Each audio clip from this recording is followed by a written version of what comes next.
Right, well, good evening, Terry. Good evening, James. Good to have you back in the shed. Well, and to the rest of you, welcome to Shed Talks. They're just like TED Talks, but with just a little more wine. Now, this evening, we are tasting a Trapiche Malbec. It's from the Mendoza vineyard. It's a 2022 Malbec.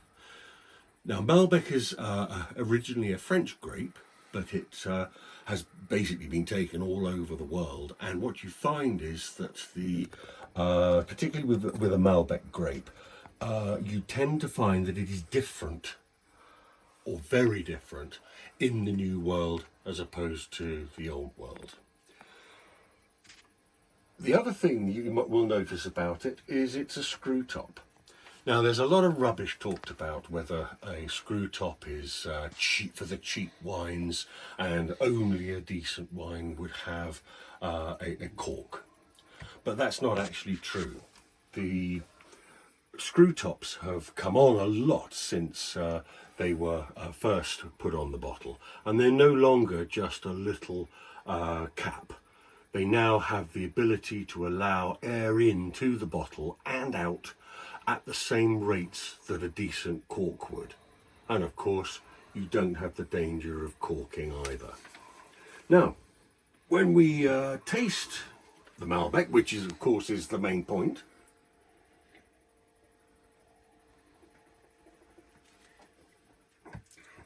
you get a nice, fresh, fruity mix.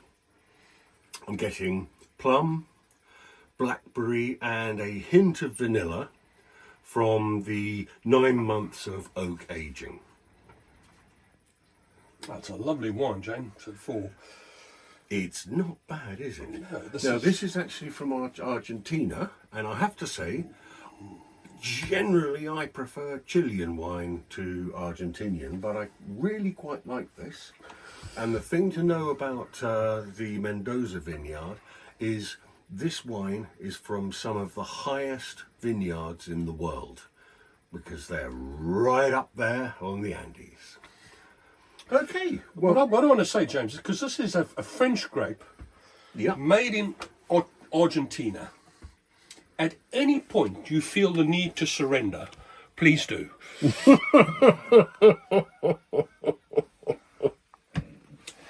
No, there are enough Germans in Argentina. Okay, let's get on to the model railway stuff, James. Okay, so now tell me all about Kitmaster and Apple, all those bags that have been sitting on the wall, confusing me, particularly when I had to count them all. Okay, well, these have such interesting history. Let me just show you some of these. These kits, if you can believe it, the actual tooling of these kits go back to 1957 under the ownership and brand of Airfix. Okay, and I've taken some photographs. There's what the early Airfix would have looked like on the shelf.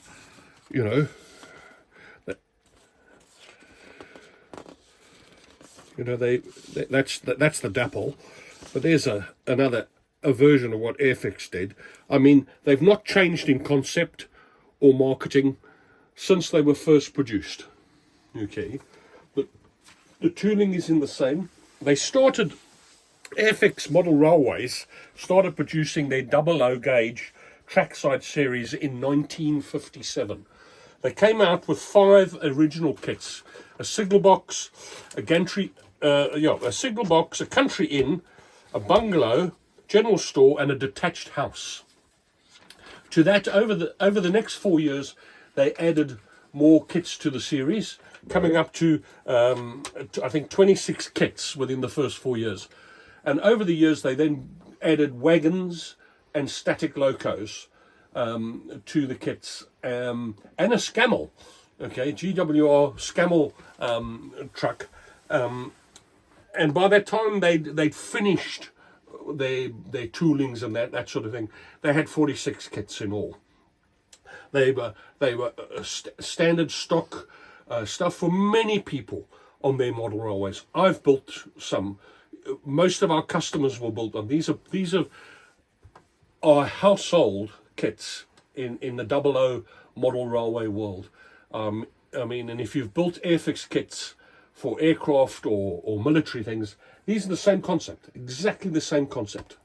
So what kits have Dapple added?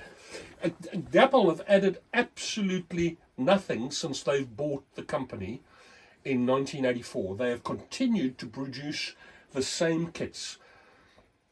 Wow. Using the same tooling. So you can imagine, James, all the major engineering for this was done years and years ago. I mean, these kits for the manufacturer are paying back time and time and time again. So have Dapple made any changes to anything? From what I can see, no. Other than on the wagons, they've added metal wheels. Oh. And they've also added the Dapple NEM pocket coupling so that the wagons are now can couple up with your Hornby, your Bachmann, your Dapple, and all that sort of stuff.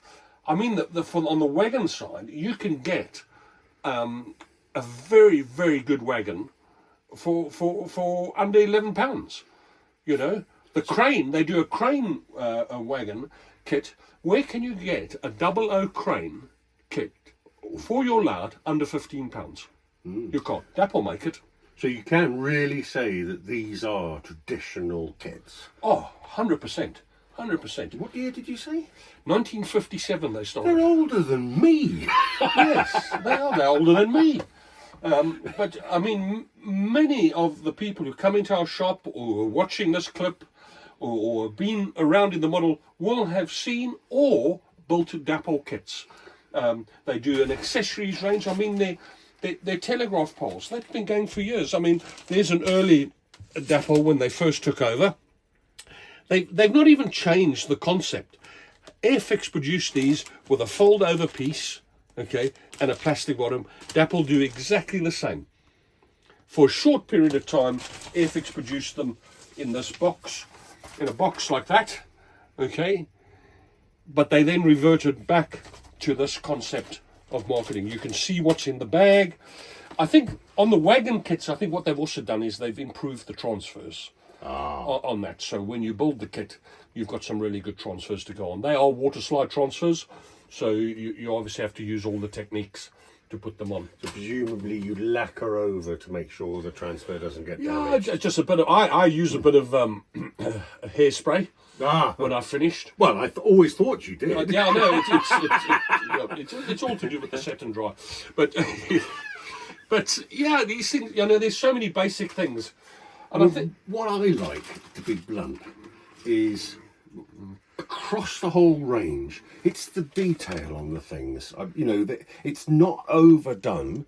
I can see exactly how through paint, you know, these shingles would or slates would show up. And I know they've got the different bricks and stones for the walls, etc. I mean, I just see so much attention to detail on them. yes, and you think when they were first came out, they were streets ahead of anything else in the marketplace, and these kits have stood the test of time. I mean, if you come into Thunderbolt Model Shop, we have a whole section where the Dapple Kitmaster kits are. You know, you're buying buildings and that. I mean, that church there is £9.95 using our 10% discount card. You know, Yeah, it's a pound off. it's £1 off, and you just sort of think, what great value. Yeah. You know, absolute great value. I mean, you won't get any other kit and building in the market. So if you're a young lad or lass starting out, wanting to build your model railway, these are great starter kits. They do a booking hall, they do station platforms, they do the bridge, they do an engine shed, signal box, you know. And I take it that because it is plastic, you can actually, they intrinsically are more durable than, say, cardboard property buildings. And I take it that you could build up on corners and things like that with cement and stuff like that on the inside to make it, frankly, virtually indestructible. I'm sure you can, and people do, and people also kit bash. They will take a couple of these kits and knock them together to build something else over time as you develop. These are fantastic kits for you because of the cost. They you don't feel as though you're limiting yourself by cutting them up to build something else. So as somebody who doesn't model, the thing that I've noticed is really the attention to detail. What do you particularly like about the Dapple range? For the cost against the longevity of these kits, you can't get better value for money. That's what I like. To build, if you've ever built an Airfix kit, James, this is building Airfix kits. It's the same concept, it's the same fun, it's just either model railway rolling stock or model railway buildings or accessories. I tell you what we're going to do, I think we're going to do a challenge. Okay, so over the next few series, we will build up a diorama using these kits and showing people what there is. And we'll get people like yourself who's never built or hasn't built since you were a teenager, James, a kit. And we will build up that scene. Okay, showing you what you can actually use these kits for on your model railway as you're starting out. I mean, I look at this and as a child, I had that bit with the station. It was the triangle one. Yeah. And then the other platform with the little thing. There was no detail. There was nothing there. It was just a sort of beige and orange roof, I think. Yes, the triangle buildings were pretty basic. So, of course, at that time, these did give you that sort of super detailing for your model railway, and they were based on similar type models that you would have found in the prototype. Now, if I can just segue a little bit. By segue, what I mean is change the subject completely. Obviously, plastic kits, you said they're like Airfix. I used to have the Airfix glue, or effectively Yoo-hoo, etc. Obviously, you want to be very, very precise. What glue do you use? Okay, I use plastic weld. Okay. Plastic weld. Okay, I've moved on from the bog standard Airfix glue or poly cement, as they call it. I prefer the plastic weld. Putting it on with a paintbrush, it puts the model together. We'll demonstrate all this as we build our diorama and choose what we're going to do, and we'll film that and put this all onto our series going forward. Okay, well, as a last question, you've been very, very positive about it. So is there anything that you think could be improved?